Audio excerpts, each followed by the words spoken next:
Hi guys, I am here with you guys another Bible story for today. I want you guys to really pay close attention to the story today. So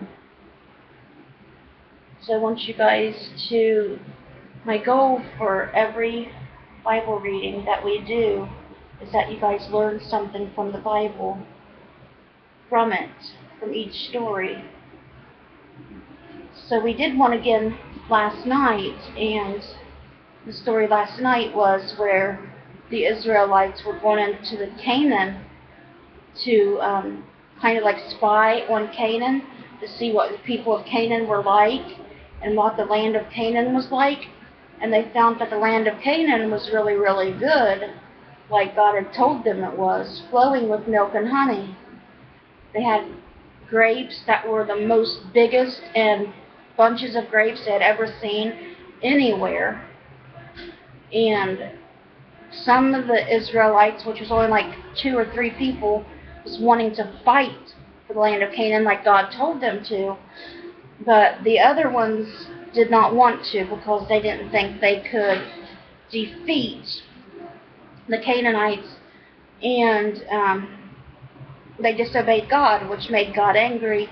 And God told them they would never step foot in the land of Canaan, that they would have to stay wandering there in the desert, living out their life until their children were grown, and then their children would fight for Canaan and be the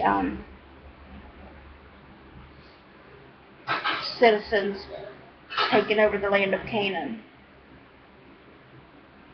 So, we're going to start your beautiful Bible story for today.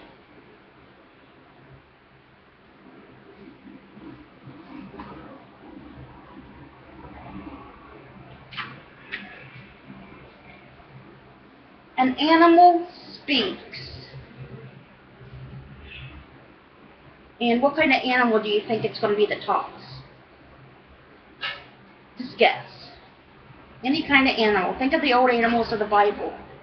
It's still an animal that we have today. We still have all the animals that the Bible had. Pretty much. The animal that's going to talk is the donkey. In the Bible verse, we always start out with a Bible verse. And the verse today will be Numbers. That's the book of the Bible, Numbers, it's called. And it'll be chapter 22, verse 18. And it says, And Balaam answered and said unto the servants of Balak, If Balak would give me his house full of silver and gold, I cannot go beyond the word of the Lord my God to do less or more. Now I will show you guys a picture that's kind of, describing the angel being there with the guy, Balaam, and the talking donkey. My page is falling out, sorry. But here's the picture, basically, just to give you some general idea. Alright, let's get into the story. After the long journey through the wilderness to the border of the Promised Land, which was Canaan, the Israelites became afraid to go across. They believed the 10 foolish scouts who told them that the Canaanites were too mighty for them to fight. They did not believe that God could make them strong enough to go ahead to take the land. So God punished them by sending them back into the wilderness to live for 40 years. During this long period of time, Moses stayed with the Israelites and was their leader. He settled the problems and quarrels, which are fights, that came up. Aaron and his son were God's priests and served him in the tabernacle, which was the tent that they set up as like their church. They helped the other Israelites make sacrifices there. They did sacrifices back in them days, but not anymore. God doesn't want that anymore. God sent manna and quail for the people to eat, and he also made sure that their clothes and shoes never wore out. Over the years, those who had been afraid of the Canaanites died, and their children grew up and became the new leaders. While they were young, these Israelites had been trained for war and had been taught by Moses to believe that God could help them do anything. They were glad one day to see the pillar of cloud leave the place where it stayed over the tabernacle and lead them once again toward the land of Canaan. This time the people wanted to go to Canaan through the land of the Edomites, who came from Esau's family. When the Edomites would not let them, they went all the way around their land because they did not want to fight with their kinsmen.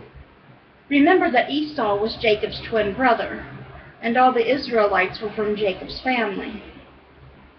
But when the Amorites would not let them pass through their land, the Israelites fought with them and won their first battle. They even killed Sihon, the king. Later, they won a battle with the people of Bashan and killed Og, their king. After this, the news began to travel that the Israelites were coming and that their God was making them strong in battle. Balak, the king of the Moabites, saw that they would try to pass through his land next. He was afraid to fight with them, so he sent for a prophet named Balaam, who wanted Balaam to put a curse on the Israelites and make them weak. When the king's messengers found Balaam, he told them that they would have to spend the night with him while he thought about King Balaam's problem. During the night, God appeared to Balaam and told him that the Israelites were his people, and for Balaam not to curse them. When morning came, Balaam sent the messengers back to Balak with this message: I cannot curse these people. The Lord has blessed them. When Balak heard that Balaam would not come curse the Israelites, he sent some more messengers to the prophet. These were princes and were more noble men than the others had been. With them they brought many gifts to Balaam. They urged Balaam to take the gifts and to come with them to King Balak. Now Balaam did not really love God, and he wanted to take the presents and go with the men, but he knew that God was very powerful. He said, I would not matter if the king gave me his palace full of silver and gold. If God does not want me to curse these people, I cannot do it.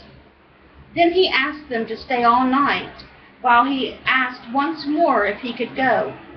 This time God agreed that he could go with the princes if he would be careful to do only what God told him to do. The next morning Balaam saddled up his donkey, and he and 2 servants rode away with the messengers. On the way, some strange things began to happen. An angel of the Lord with a sword in his hand, like you see in the picture,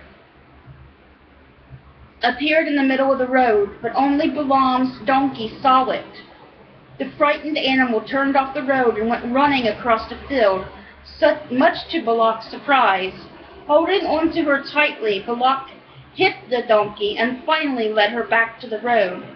Later on, as they were going through a narrow passage through a vineyard with walls on either side, the donkey saw the angel again. This time she pushed up against the wall, pressing Balak's foot between her and the wall.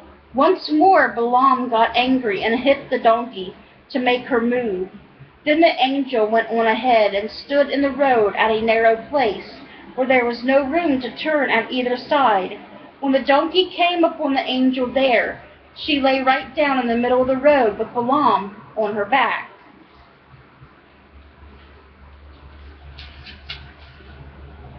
Now this made Balaam very angry.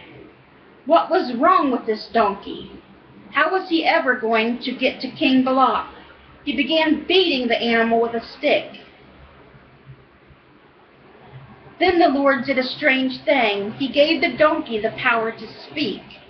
The donkey asked Balaam, "What have I done to make you beat me 3 times?" "Why have you made fun of me?" Balaam replied. "If I had a sword right now, I would kill you." "Have you not been riding on me for a long time, Balaam?" the donkey asked. "Have I ever done like this before?" "No," Balaam admitted. And when he looked up, he too saw the angel with the sword standing in the way. He bowed before the angel and said that he had not seen it before. He offered to go back home again if the Lord did not want him to go to see Balak. "Go ahead," the angel replied, "but remember not to say anything except that which God tells you." When Balaam reached the king, Balak took him to a high mountain where they could see the Israelites camped below. They built altars and made sacrifices, and then Balaam knew it was time for him to curse the Israelites. When he opened his mouth, he could only say good things about them. Balak was displeased at the prophet, and he took him to another mountain and gave him another chance. Still, he could only bless God's people. A third time Balaam tried at another place, and again the Lord only sent blessings to his mouth. Now Balak was very angry at Balaam for blessing his enemies instead of cursing them. "I will not give you the presents I had for you," he told Balaam.